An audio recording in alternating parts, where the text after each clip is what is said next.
How important is good form? A good form isn't just important for building muscle. I'd say good form is important so you don't get hurt and then prevent yourself from making progress. I see a lot of people will, they start working out or they're new to the gym or, they've always lifted, but their form is so bad that it puts their joints and tendons and shoulders, knees, hips into bad positions. And the problem with that is if you blow your shoulder out, you got 6 months. If you tear a rotator cuff, like surgery and 9 months of recovery. And a lot of people do this stuff and they tear things because they don't know what they're doing. And that doesn't just, I just hurt my shoulder. It's no, now you can't do really much with your body in a gym. Maybe you could train some legs, but you're 9 months behind of where you could have been. I think training smarter and not just trying to go heavy is so important. And it's really hard for people because no one wants to feel weak or feel, I'm only curling the 20s. Like, bro, sometimes I still curl the 20s because I'm doing it in a way that's safe and I'm making the weight feel heavier than it is. That way I don't get injured. Because for me, it's like same thing. I'd be out of work, I'd be out of lifting, my body would change, I'd start looking, not as muscular. So I think having good form is simply just so you don't get hurt. Having good form can build more muscle, but long term, the less likely you are to get hurt, the more long-term progress you can make. So form is really important. As a casual viewer of a lot of different fitness channels and like nutrition channels and stuff like that, I've seen so much dogma about like 4 to 6 rep range versus time under tension. Or you'll see people that say exercise for 30 minutes, 3 times a week and just go really hard versus like 5 days a week and go for an hour. Mm-hmm. How do you know who to listen to and like what is true? You can always listen to me. No, okay. It's funny because so many things you're asking. I just did a video with Jeff Nippard. He came here and we filmed busting every fitness myth that like exists. Oh, that's great. Yeah. And half of the stuff you're saying is in it. So I'm like, all right, sick. We chose good ones. All right, good. But like, I think people that are in the industry that definitely know what they're talking about, Jeff Nippard, Mike Israetel, myself, Will Tennyson.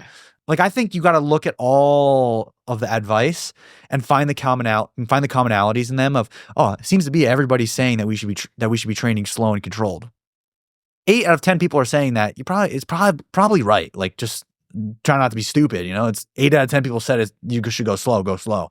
And then when it comes with food and stuff, so I think trying to get different opinions, like you go to a doctor, if you broke your arm and you need surgery, hopefully you go to at least 2 doctors if you can afford that. So you're not getting screwed over. Same thing with fitness. If you just watch one person, everyone has their own opinion. I always consumed the whole fitness space growing up. And with that, my knowledge became much easier to understand because I was like, okay, if Jeff Nippard says this, Jesse James West says this, and Mike Israetel says this, it's probably right. Don't think too hard. Just if 3 people out of 4 are saying it's right, hopefully they're right. They're not screwing you over. And that's where you can get good information. But it's stuff like TikTok and Instagram and Twitter where you start getting crazy things that are just trying to sell things. What's the biggest fitness myth? I wouldn't say it's a singular myth, but I would say it all stems from TikTok Shop. Where I hate TikTok. So I hate it. TikTok Shop, a lot of these creators that are, I don't even know who they are, but they'll get 100,000 likes on something because it's like a TikTok Shop post. And it's promoting this weight loss tea. That's just, I'm like, what the fuck? Like, this is bullshit. Tea does not make you lose weight. That is probably the dumbest thing I've ever heard in my life. All right, if it increased your metabolism, it's by what? 5 calories? Walk 10 steps. It did the same thing. So it's like stuff like that I see because people are promoting it simply because they're going to earn commission because people will fall for it. So it's like the myth would be don't fall for scammy fitness ads that are the quick fix. There is no quick fix. You can't just drop weight from drinking tea. If that happened, then there was probably an appetite suppressant in the tea, and that's why you did not eat. That caused you to lose weight. What about Ozempic? It seems like a lot of people are using that for like the quick fix. I'm not someone like pro Ozempic. I think that would be kind of dumb if I was. I think if you're someone that really struggles with food addiction, so let's say you're 350 pounds, you struggle with food addiction, maybe you have like some health problems that are underlying that really make it hard. Your metabolism's so slowed from years of eating terrible and you've tried everything. You don't want to get the gastric bypass surgery or you're not a candidate or whatever. maybe that's the route to dive into, because at least being lighter and getting rid of your health problems that you have now and losing all the fat, being obese is not healthy. We know this. So if you got to choose your lesser evil, if staying obese or getting skinny, but you have to use this drug, what's the lesser evil? That's for someone to decide for themselves. But if Ozempic is a healthier, lesser evil, then yeah, it's better to be 200 pounds on Ozempic and healthy than 350 pounds not on it and not healthy and dying one day because of it. With all that said, what is the optimal rep range? Let me ask you, what do you think it is to build muscle, let's say? To build muscle? To build muscle, I what feel is like it? it's to lift heavier and to do fewer reps. So I'm going to say like the first 3 sets are probably like 6 to 8. And then the last one's like 4 to 6. I'm going to guess 4 to 6. Wrong. I think it's 4. So hypertrophy is the rep range is to like kind of build muscle. Yeah. It's like a reaction of how your body reacts to this type of stimulus. So that stimulus to build muscle is from 4 to 50. So like that's the optimal rep range is anywhere from 4 to 50 and you can build muscle. What about the saying that like if you want to get lean muscle, you do like doesn't exist. 20. Complete mess. So you're saying like if you just did 1,000 reps of a 1-pound dumbbell, you're going to get virtually the same results as No, so that would be too high. If you did 50.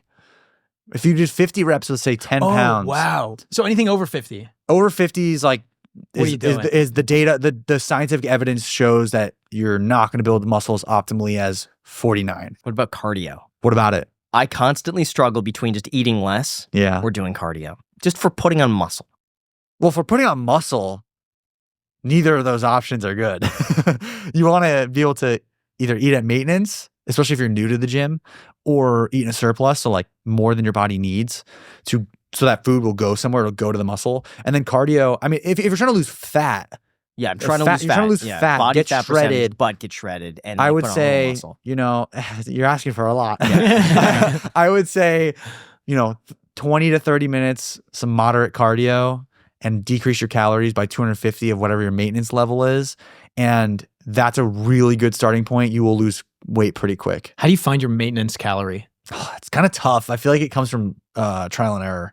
So it's sort of, I feel like starting around 2,500 is a good-ish ballpark, like it's not that much, but it's not that little for a guy at least.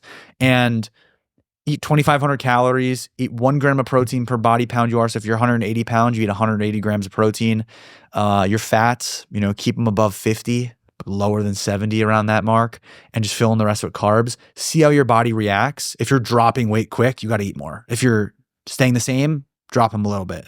And how long would you test each different I'd say caloric like a point? week or 2. A week, and then if you notice yourself, I'd say 10 days. 10 days. 10 days, yeah. and then how much in weight should you gain or lose? If let's say you try the 2,500 and you drop, 2 pounds, you could do the math, but me not doing the math right now, if you drop 2 pounds, it's like you're good. Stay.